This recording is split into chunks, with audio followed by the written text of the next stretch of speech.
Welcome to Turn Right Machine Works. My name is Keith. Welcome to Turn Right Machine Works. My name is Keith. We come out here. We actually have a little job there. We're in there playing with the computer, and we're kind of hiding out because of the weather. Most of the bad weather seems to be going down below the Cape, and we don't have too much more than just a pretty good blow and a pretty good northeaster here. You can see the leaves are piling up, and they're coming off the trees there. We're getting a little wet. But we have a customer that brought us in a little cylinder we're going to start playing with in the shop here, and it controls the PTO. Alright, so let's go on in and get a good look at that. Alright, this is the little cylinder, and obviously you can see that is bent there because when this aluminum casting right here broke. Okay, we got this we're going to straighten out so that it's straight in line with this side here, so that will properly be holding this when we get repaired. Now we got to fix or repair this. I'm going to slide all of this out of here. Alright, we'll clean up and wipe all that stuff up. We're going to go ahead and completely pull this apart here, and then we're going to reconstruct these broken off ears on this little aluminum casting here. Alright, so we got a little bit of dismantling to do, and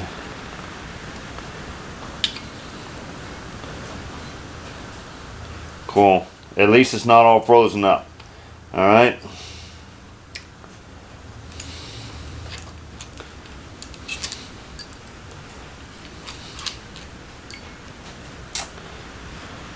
Alright, we grabbed a pan here so we wouldn't lose any of these parts here, because we're gonna have a little bit of parts off of this thing.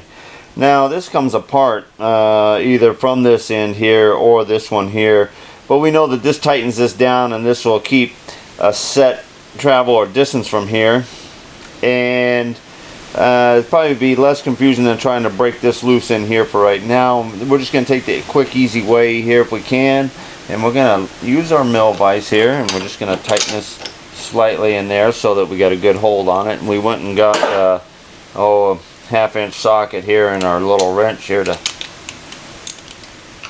see if we can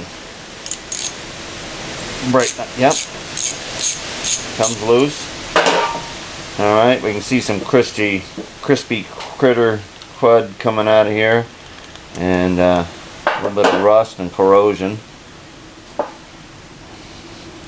Now this will be the thing, does this actually break loose or not?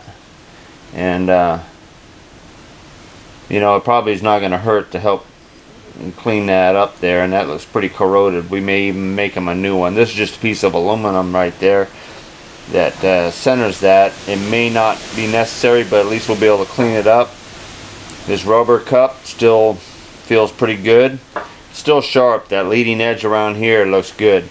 They had plenty of never-sees on here. I never bitch about getting never-sees on me if somebody put it in the part. You can tell that I'm somewhat being able to get this apart. Now I would take it that actually, we're going to get a strap wrench and see if we can break that loose.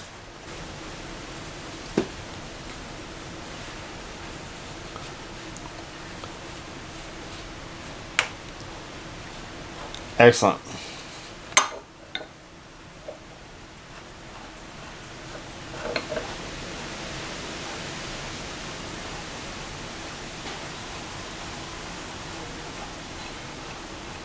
I don't know if that was threaded, but it seems to be coming off with the threads like that.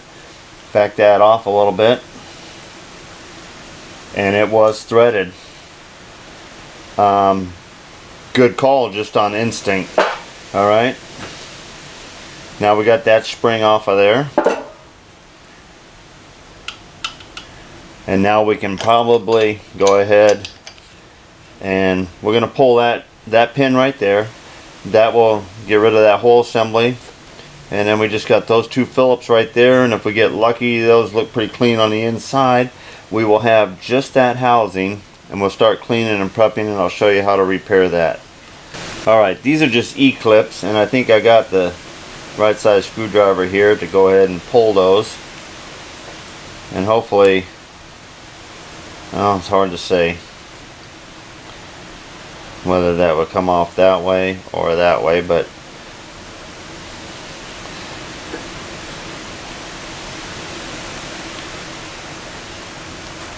feels pretty frozen in there. So we're going to go ahead and we're going to pull these two off here as well, and we're going to see if we can just get the ear off the outside edge here. Yep. Alright. Do the same thing over here.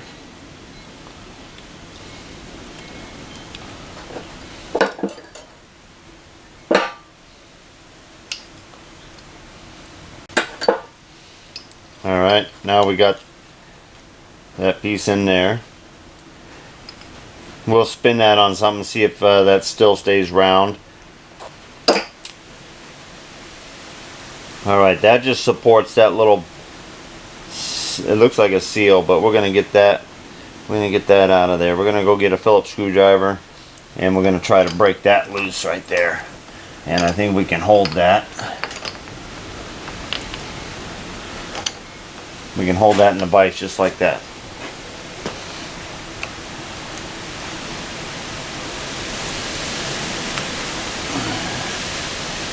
Nice. This one's giving me a little, good.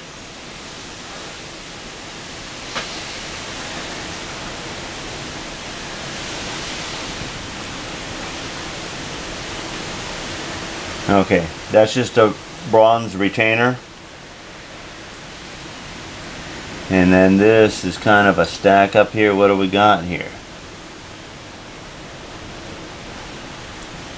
Okay, this is a piece of felt, so it's just basically a felt wiper in a little cup right here.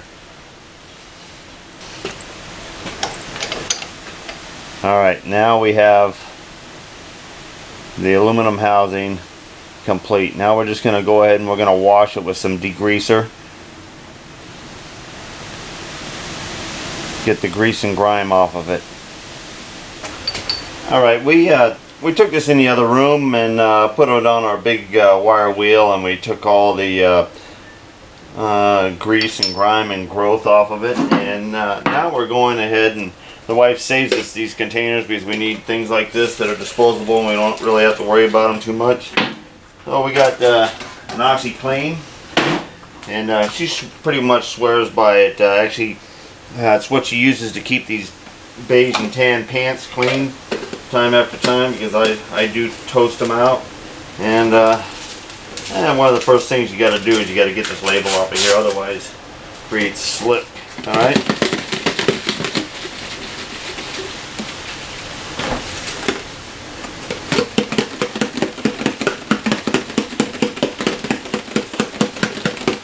And we're just trying to get all the oil and the grease and the grime off of the part there, because we're going to be doing some welding on it.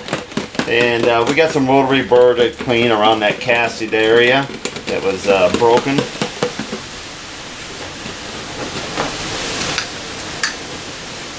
And we'll probably grab, actually if we wash our hands they might be a little better than just grabbing this thing here, but we got a lot more work and we're going to throw it in here again.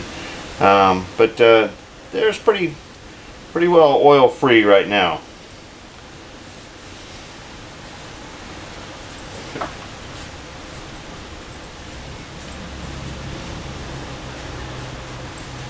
Alright, but we can go ahead and we can handle this now, and we'll put it back in here and we'll give it a washing before we do any welding.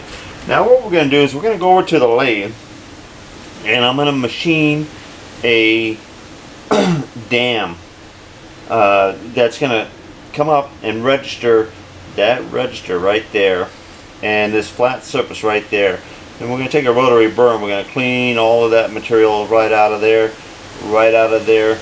We're going to hold that dam right in place there, and we're going to heliarc fill the area we need, just as if this was a piece of copper or plate. I'm going to show you that you can use regular mild steel for supporting the load for a weld, and I call it puddle welding or puddle brazing, meaning that you're going to build and you're going to float that puddle of molten metal right on the top of the steel, and then we'll be able to pop this thing free, shape off the outside, put these 2 holes in here, straighten that other clip, reassemble this piston for him, and he can get the 5th wheels PTO working, and he can dump his 10-wheeler.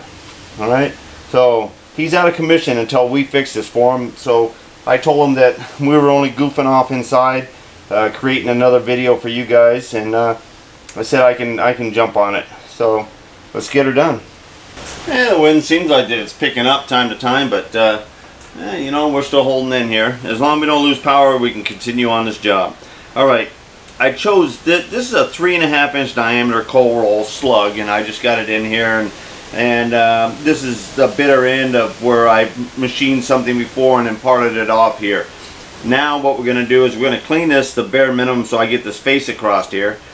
Then we're going to drill in so that this diameter here will slip inside, and then I'm going to turn it so it'll have clearance. And this diameter right here for this, that's where the hydraulic, or that's where the cylinder locates, right there. This is where we're going to be welding here, and we want it snug and tight to that shoulder so that when we create that amount of heat that we're going to be melting this edge right here and bonding to it, we don't want this to fall or give away right here. We want to maintain that register, and that's what the steel support that we're machining is going to do. Alright, so we are going to be snug into there, and we're going to be flat against this outside surface right here. Clearance with this to go through so that we can sandwich an all thread or a bolt straight on through and hold it in there snug.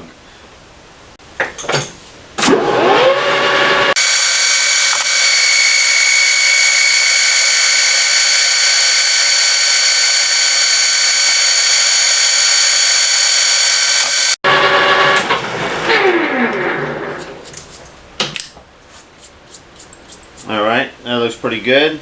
Alright, let's go ahead and take a little clean polish on the outside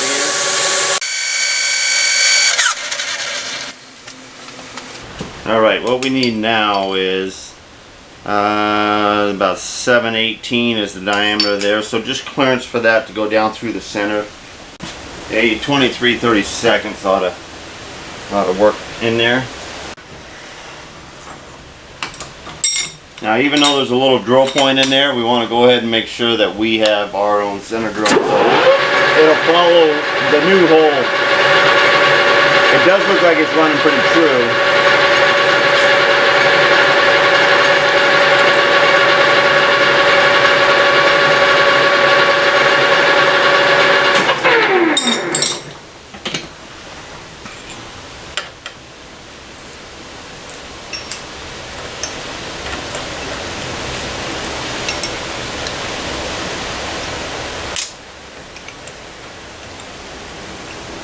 (23-30), and it'll probably drill just a couple thousandths over. So it looks like I've hand sharpened that one.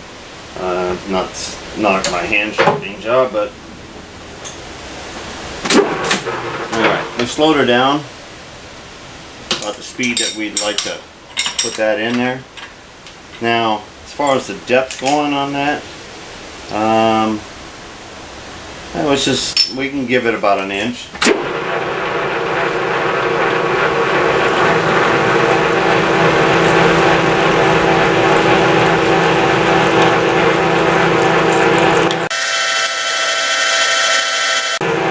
Now you can see over here I'm carrying most of the load over here, not so much over on that side there. So this flute, this edge over here is leading. If you really wanted to make that drill real sharp, you would pull it out very carefully and know that you're high on that one there, and go ahead and grind a little bit off of that one.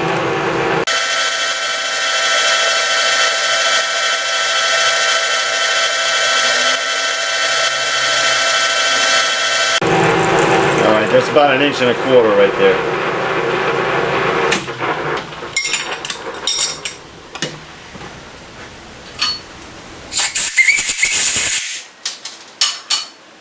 See if it's got a little clearance. Plenty of clearance. Okay. Okay, we're looking at like 1/710, and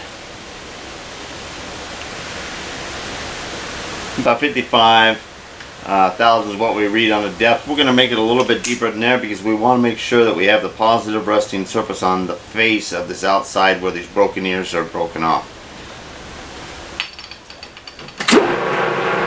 And we can speed this up now.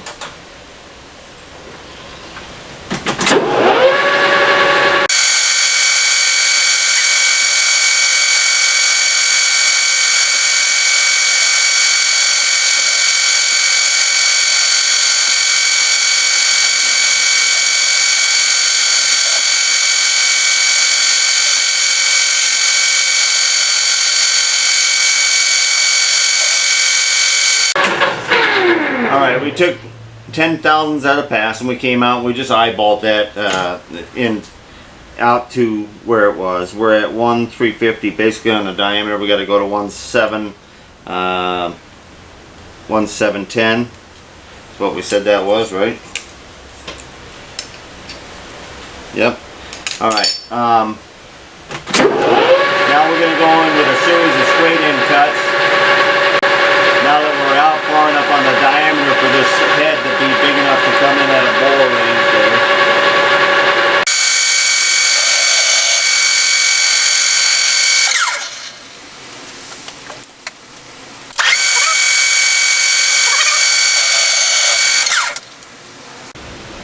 $465.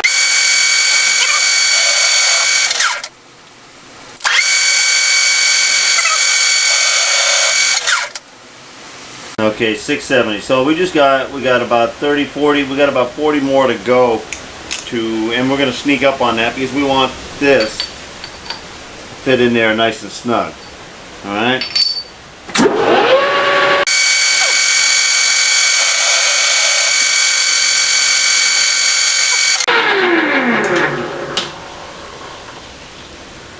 You know, I'm going to change out this insert. I think I got a dull edge there, and that's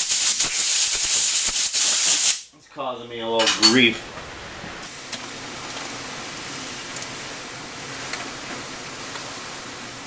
Yeah, it's a bad tip there. All right, let's clean out.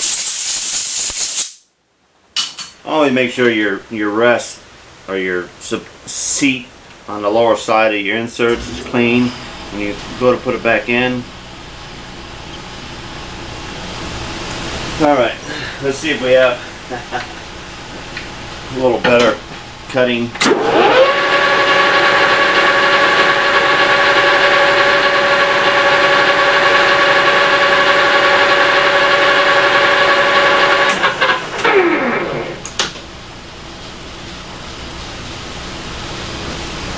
Okay, it's measuring 690 now.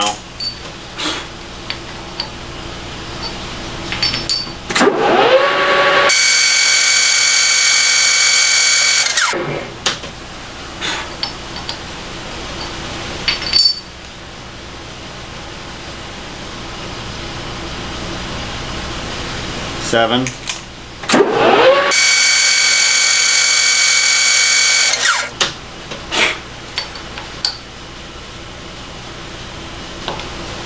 It's right. Well, it's not gonna matter measuring with these chip pullers, but it measures 7/11 there. But this feel in here, I know it actually holds itself in there. Okay, so it's just barely right there. All right, so we're just gonna basically just barely kiss off and take another skim on it and see if we can get this to open up just slightly.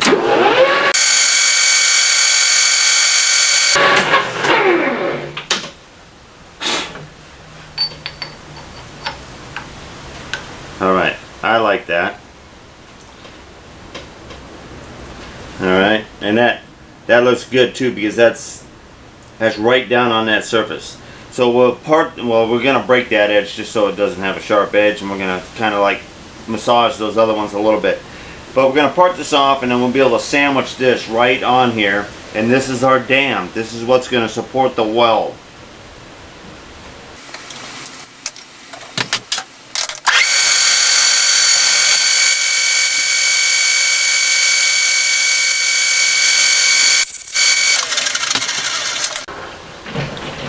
Okay, we double check our depth on our parting tool, make sure that we can come in here, and it looks like we're going to have to stretch it out just a little bit more. Remember, we had shifted this in and out a little bit for doing that O-ring groove there the other day, and I'm just going to make sure that we can reach all the way in there, and that looks good now. Alright.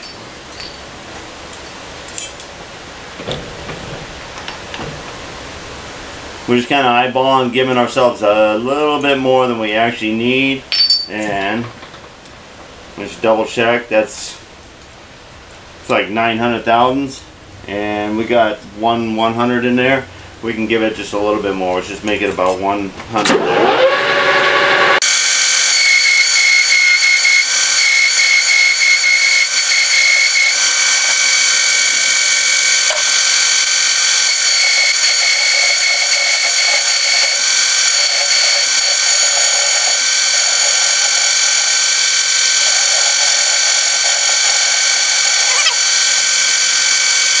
Alright, we're getting ready to go into the weld area now, because we got, this is made and that sits right in there, almost snaps into place. Alright, so that's going to support there. Now, a regular nut wouldn't fit in here, so we went ahead and took one of these real thick mill washers, and that kind of let that sit in there. And then we're going to run another mill nut over here, or flange nut, and we're going to tighten those up after we get this clean and we get this rotary burden prepped up here. Then we're going to go ahead and hold that in a vise over on hard on the little weld table I have in, and we're going to heliarc these two areas in here. So that's the next step. Okay, I got a pretty mild ball rotary burr here. I've got it clamped in here, and I'm coming from this side here. I don't want to get in and damage any of that on there. I'm just going to try to open up this side on the top side of this unit right here.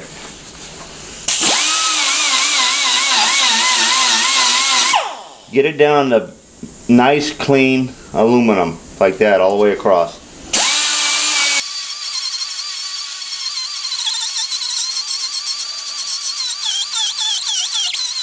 Okay, now that we got it all the way across there, now I'm going to try to slope it back this way a little bit. Alright, now same on this side.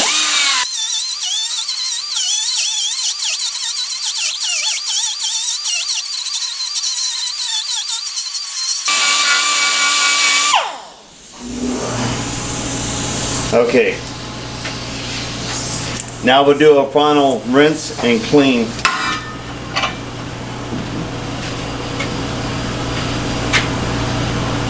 You can see. Alright. Alright. There's the back side, or the top. And there's the underside, and I was able to stay away from that corner as much as possible. You know, you can see that hole. You know, the hole's right there. Alright. But we're going to be backing this up with a nice thick steel plate. And then coming in on the top here and joining those areas, rebuilding that so that we'll create the square end again.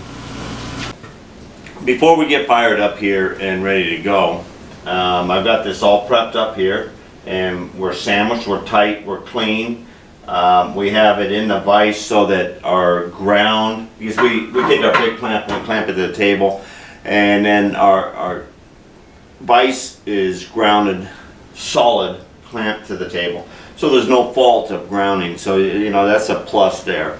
We're not going to preheat this because it's such a small area, and we want to really control backing off and really having control of puddling up our bead and not having it go in and deform the rest of the part in there. Now, I've got a specialty rod that I like, a 46-43 rod. This rod is designed to do just this. Grab a little bit of your part, which is not going to melt a whole bunch of it, and then add material to the top of that and have a good fusion, not disrupt the alloy, the tensile strength of the part we're joining, and the buildup to be just as strong. And this 4643 really does this. This is a rod that I'll use to build up support ribs on the side of O-ring grooves and stuff like that in the aluminum and hydraulic applications, where you got high pressure and you got to join those lips and stuff. Just that spool assembly I repaired for Winkler's crane.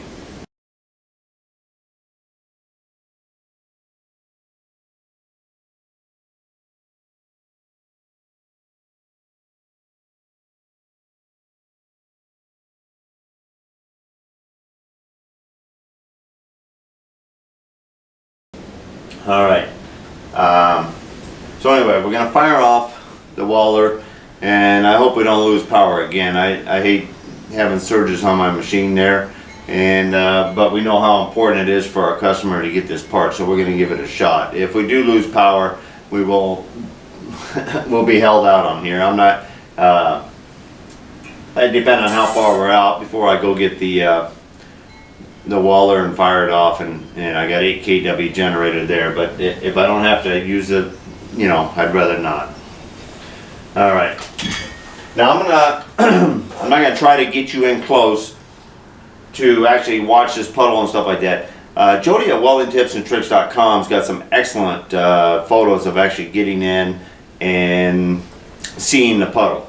I just want to show you that you can back up and you can support very well just using plain steel. You don't have to have copper all the time, and also too, you can do a lot of machining to prep and support and actually create a very good backup that holds the shape and lets you get right in there and control it the same way, and has no problem with the aluminum stick, you know, not sticking to the steel. Anyway, that's enough rambling on for now. I'm gonna go ahead and fire it up, and we'll get some rod on here.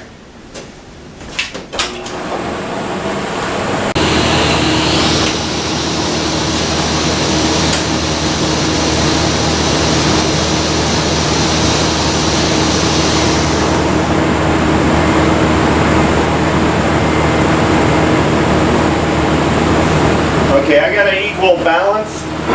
And I'm only going to be running about 200 amps. I'm going to give it a shot there. I'm using a 332 tungsten rod.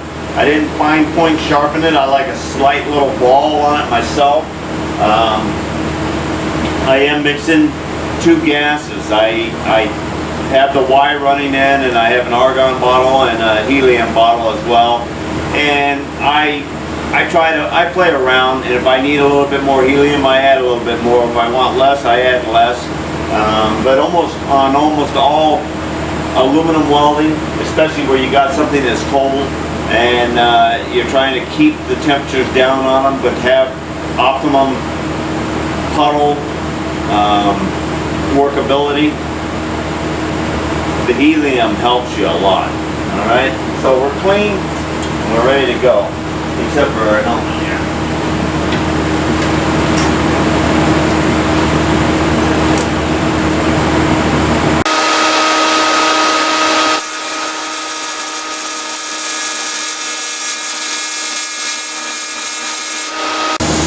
It is such a short area just to have a little bit of weld footing on it. I like having the clamps here sometimes just to rest my hand on. We're not really creating a lot of heat for it.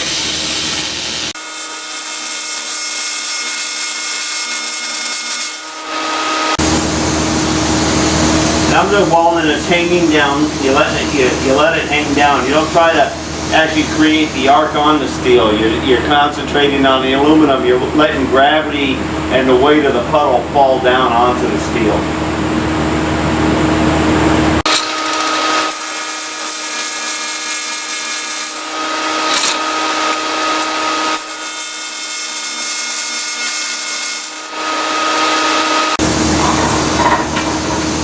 When you're working aluminum, always come out a little bit farther than you think you're going to need before you start going up on top.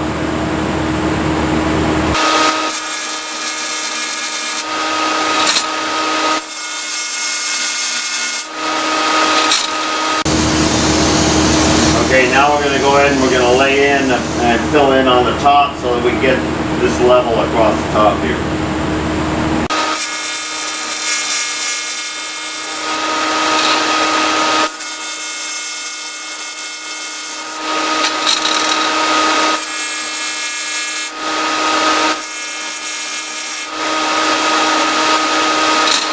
Alright, we see a little lapping over here. We're just going to try to add in a little bit, kind of fair that little lap in there.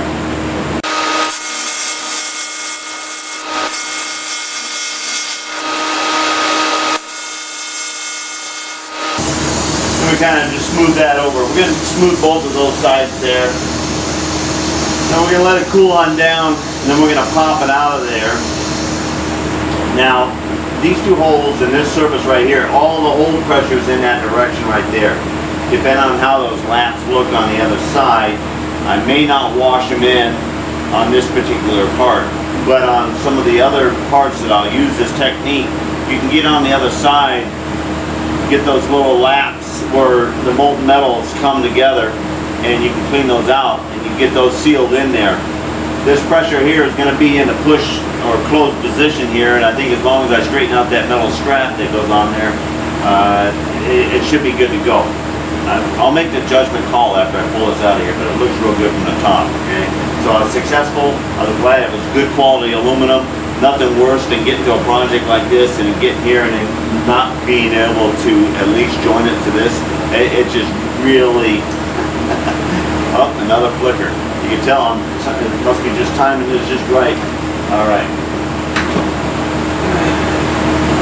And the 4643 rod, it really joints nice, real kind. I suggest also, of course,